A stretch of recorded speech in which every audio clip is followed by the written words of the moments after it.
Well, ladies and gentlemen, it looks like Christmas came early this year. Kamala Harris has officially dropped out of the 2020 Democratic primary race. Let's talk about it.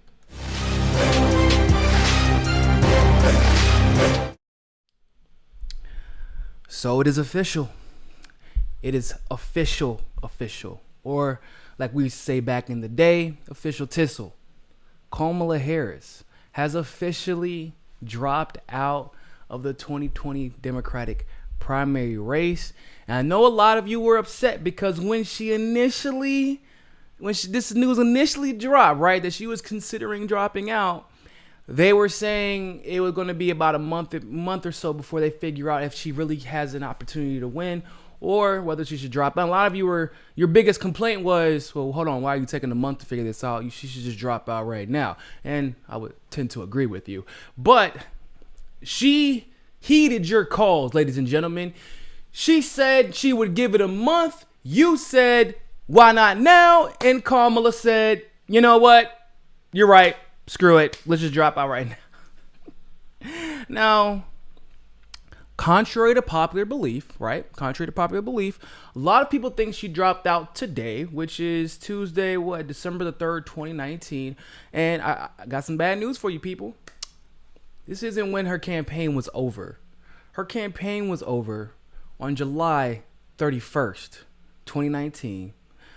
The day that Tulsi decided to take the culmination of information that had been released by independent journalists, progressives, the ADOS community, the black YouTube, just people doing their research and others telling their stories from interactions they had with Kamala, and then the entire community coming together and basically saying, look, I just hope that somebody uses this information to do some damn good. And Tulsi used that information to do some damn good. Look, I know Tulsi ain't a Christian, but she was doing Jesus work down there. I'm telling you, boy, what? She's done. Listen, y'all, I ain't gonna lie. Kamala was prompted to be the most dangerous candidate. If you were a Yang supporter, Bernie supporter, Tulsi supporter, Kamala was prepped to be the most dangerous candidate. And the reason why is because that we know that nobody, at the time we thought anyway, that nobody likes to hold these people accountable. Nobody likes to take these neoliberals to task on their record. But it's interesting because when it comes to the progressives or the independents or the populists, all their record just gets splattered out there without context for everybody to see. But no one wanted to challenge Kamala except for Tulsi Gabbard. Tulsi Gabbard took that record that was readily available for everybody to see online, of course, but she put it on Front Street when no one else would do so. And I must say that it is absolutely amazing when you actually hold someone to account for the deeds that they have done. It's almost if you expose corruption, then people will not want to vote for the corrupt. Oh my God, can you believe it? It's like what we were saying in 2016. Why won't Bernie you don't have to attack Hillary, just talk about her record. That's all you have to do. He didn't have to do it eventually because, if he would have did it, maybe he would have won. But Trump did talk about Hillary's record and Trump did in fact win. There are two sides to the coin. You have to talk about everything great that you could do for this country. You absolutely must do that. And it has to be tangible, substantive policies. Got it. But you also have to do a great job contrasting yourself, your record, your intentions. And you can't do that without a rightful critique of the other person's record, without questioning or bringing into question the other person's intentions. And there's nothing wrong with that at all. And guess what? The more we hold neoliberals, the more we hold centrists to account, the more dropping out we could and we may see in the future.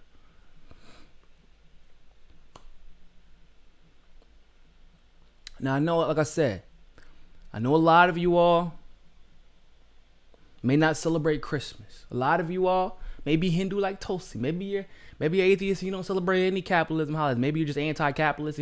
But listen, y'all, can we just take a minute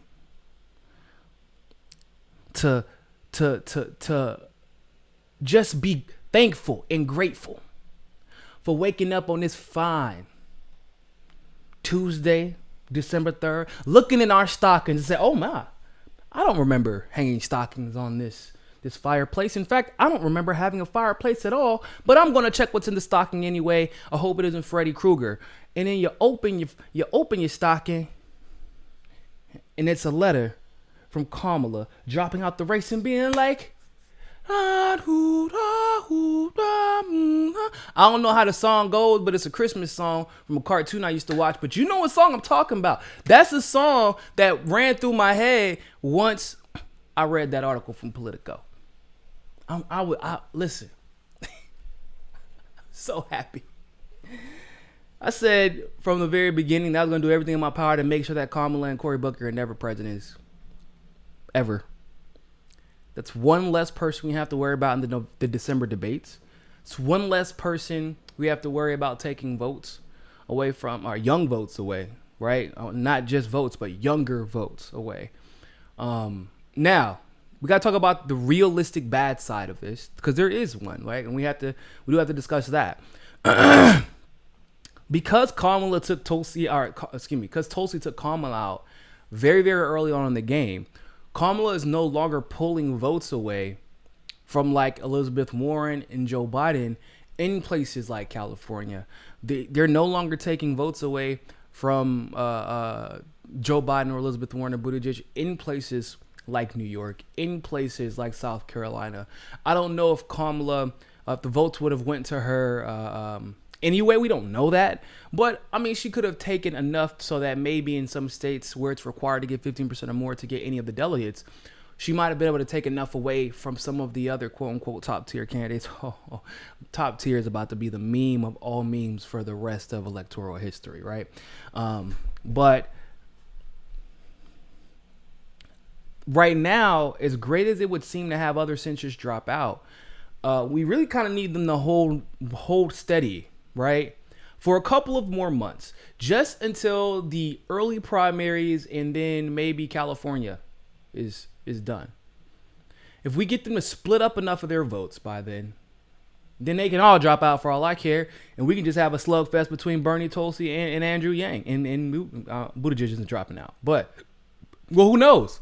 You can't really win South Carolina at all with 0% of the black vote. So maybe he will drop out.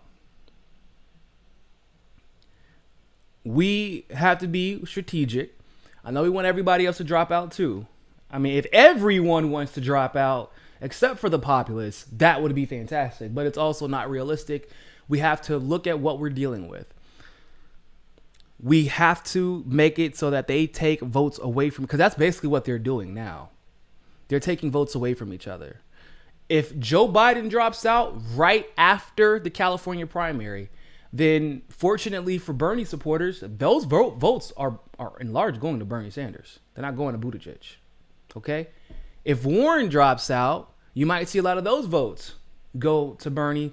But once again, it has to be strategic and it has to be at the right time so that Bernie has proven, or Tulsi has proven, or Yang has proven that they are going to just blow through the rest of the country, even if they don't drop out. So just to save themselves from embarrassment, they will drop out, but they have to be beat handedly first in a few key states with very specific demographics. South Carolina for the black demographic, or the Southern Firewall in general for the black demographic. You have New Hampshire for the libertarian / independent leaning demographic. Iowa for that Midwest demographic, and California just because of how many delegates it has. If they get beat handedly by one of the populists in one of those states over and over again, right? So if maybe Yang or Tulsi wins Iowa, and then Bernie wins New Hampshire, and then Bernie wins South Carolina, and Yang and Bernie or Yang and Tulsi tie or come close to tying in California, and then Bernie wins Nevada. If that happens, you're going to start seeing centrists drop off like flies, because that means no matter the demographic, a populist candidate is going to win, and it's going to, and the Democratic donors might just say, you know what, let's pull back. We're going to have to regroup, because it's not going to just be victories. It's going to be embarrassing victories, no matter which populist candidate wins. So now the work that needs to be done is we do need to continue to expose records. We need to show that when you are doing honest work, right? You don't have to attack Tulsi. I know people say she attacked Kamala, but she didn't really attack her. She just said her record. That's it. And she gave her a chance to respond. And Kamala never responded because she didn't want to be held accountable for her record. That's all. This is a presidential primary election, ladies and gentlemen. Presidential primary election. Primary. Where they're supposed to be taking each other to task. And that's fine. Tulsi didn't do it in a disingenuous way. She gave Kamala plenty of chances to respond. She wasn't up to the challenge. And if you can't stand up to Tulsi in one exchange, well, you had no chance against Trump anyway. So from here on out, we'll see how these centrists are going to act. But this bodes well. And I got to say, Tulsi didn't just seemingly end Kamala's campaign. It seems like she might have ended Kamala's career. You know that there's a good chance now that Steyer might be challenging Kamala for her Senate seat. You know that, right? Because now the Democratic establishment in California sees blood in the water. And if you have a billionaire running for your Senate seat, oh, that's no longer your Senate seat. That's that billionaire Senate seat. Billionaires and super millionaires, you need money to win Senate seats, and that's who wins them if they want them. And that's not an exaggeration. Look it up. So Kamala might have other problems on her hand, and if she loses that Senate race to Steyer, which Steyer is a more likable person with a lesser record of corruption than Kamala has. So Tulsi could have very well have ended Kamala's entire career. Whew, that's cold-blooded. But you know what I'm gonna do, which I hope you all will do too. I think we all owe Tulsi a quick thanks. I think that everybody should be going right now to Tulsi2020.com and throwing some dollars at Tulsi. I think that's what we should be doing. I think you all agree.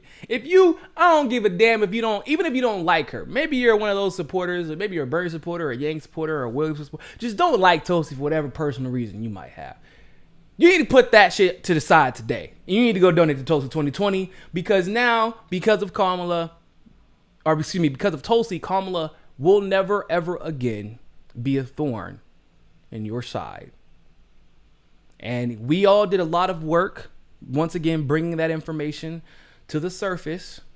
However, it was only Tulsi who was brave enough to take that information and hold Kamala to account, knowing what it could potentially mean for not only her campaign, but for her career as well. Because remember, she's been attacked relentlessly ever since. I mean, she was attacked before that, but it's gotten progressively worse. Tulsi2020.com. Because when you are brave enough to challenge the power structure, these are the results that you will get. I'm telling you, that's why it's so important. That is why it's so important to don't shake hands with the damn system.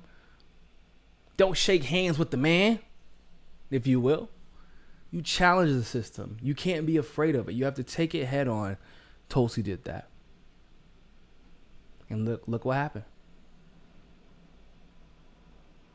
So shout out to Tulsi. Shout out to everybody who brought all that information together for Tulsi to use. Shout out to everybody who's been persistent and diligent in exposing Kamala. And we didn't forget about you, Pete Buttigieg and Elizabeth Warren. You're next on that list. With that being said, ladies and gentlemen, thank you all so much for tuning into that live stream segment of Mi Casa es Su Casa. And always remember, more than anything else, find your balance. Peace. Don't forget to hit that subscribe button and hit that notification bell if you like that segment of Mi Casa es Su Casa. Of course, if YouTube is giving you trouble, as it always does, you can download the Rokfin app and follow us there. Also, if you want to continue to help our show grow, you can help us reach our goal of 500 patrons on Patreon and donate as little as $1. Really, anything helps. Other than that, always remember, people, more than anything else, find your balance. Peace.